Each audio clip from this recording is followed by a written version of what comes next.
Can you hear me? Yeah, thank you. And after the strike, this is what has happened. This radar has been taken out, completely burnt. Next slide, please. The Chunia air defense radar, which was taken out on 7th and 8th. This is the radar site.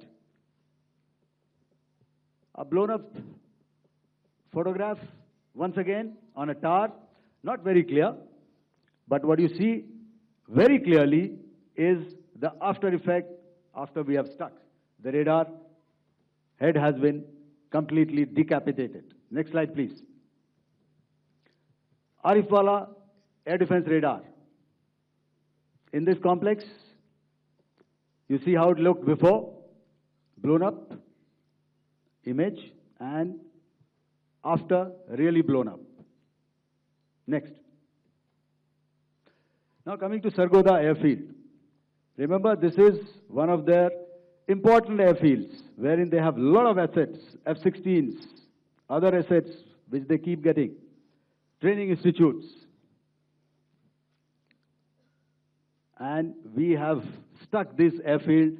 It is not, if you zoom in here, then one impact point here on the runway and second impact point of our weapon, precision weapon on the runway. And if you see this blown up, repairing going on. Same here. Next. Raimiar Khan. This is the area we have stuck. A deep strike out here and one complex here. So this is how it looked before, and same, you see a big crater, another crater here, and this complex, after strike, neutralized. Next. Chaklala airfield, Noor Khan, once again a major air base, a lot of their logistic assets out here. This was the chosen complex that we intended to strike and convey a message. Next slide, please. This is how it looked before, and this is how it looked after our strike. Next. Sakar. We chose the radar site at Sakar.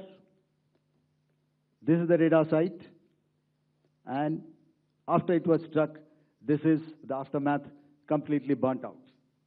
Next, please. Aircraft shelter.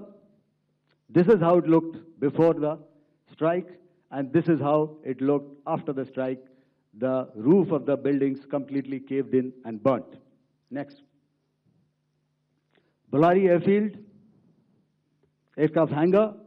This is how it looked before, and this is how it looked after the precision strike. Next. Jacobabad, aircraft hangar, and this is how it looked after. Next. So what I'm trying to convey here, ladies and gentlemen, is to start with, our fight was neither with the Pakistani military nor with anybody else who's there on the other side. Our fight was with the terrorists. We neutralized the terrorists that we selected to be neutralized, and thereafter, we only maintained the air defense posture. However, we were relentlessly pounded by waves after waves, night after night, by his UCAVs, by his drones, and by his other unmanned aerial systems. And that left us with no choice but to retaliate, and yet our retaliation was calibrated, it was graduated, and it was proportionate. Thank you.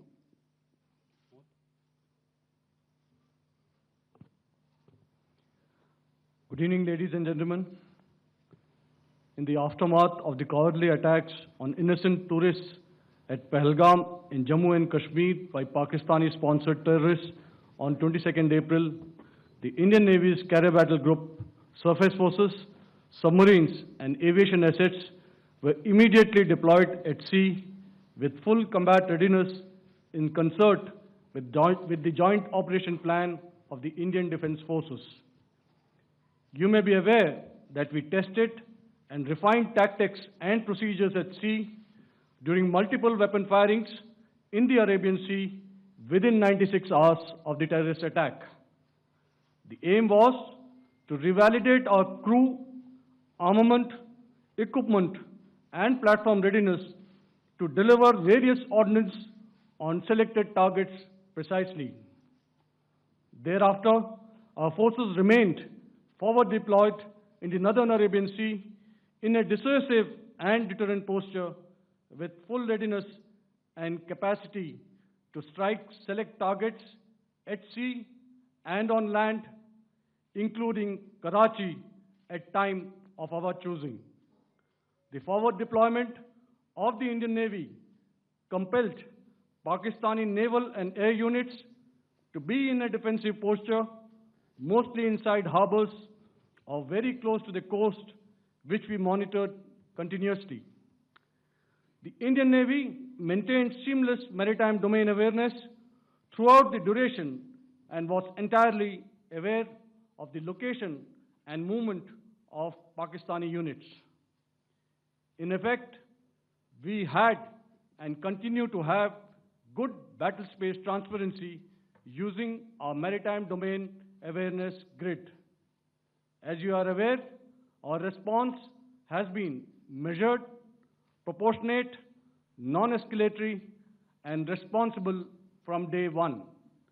Accordingly, the calibrated approach considered all options, including the ability of the Indian Navy for offensive action from and at sea. As part of this escalation control mechanism, the application of force by the Navy was planned in a synchronized manner in coordination with the Army and Air Force, the highlight being teams from the three services working closely in an integrated manner. Along with the kinetic actions by the Indian Army and Indian Air Force, the overwhelming operational edge of Indian Navy at sea contributed towards Pakistan's urgent request for a ceasefire yesterday. As we speak, Indian Navy remains deployed at sea in a credible deterrent posture to respond decisively to any inimical action by Pakistan or Pakistan-based terrorists. Thank you. Samno Varna, Jai Hind. Now I'll hand over to Director General Military Operations for further proceedings. Ladies and gentlemen, on the 10th of May, in the morning, even as we were getting into a huddle to wargame the events of the previous night, a routine exercise, I received a message on hotline from my counterpart in Pakistan seeking my willingness to communicate. Since our initial aim was to strike at terror camps, and all our actions in the subsequent days were in response to the intrusions and violations by the Pakistan Air Force and its army, it was decided that I would indeed speak with my counterpart.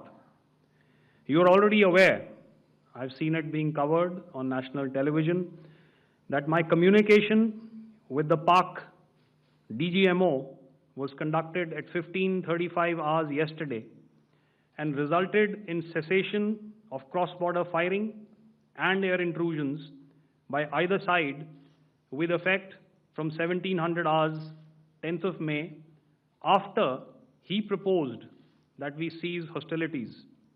We also decided to further speak on the 12th of May, that's tomorrow, at 1200 hours, to discuss the modalities that would enable the longevity of this understanding. However, disappointingly, and must I add,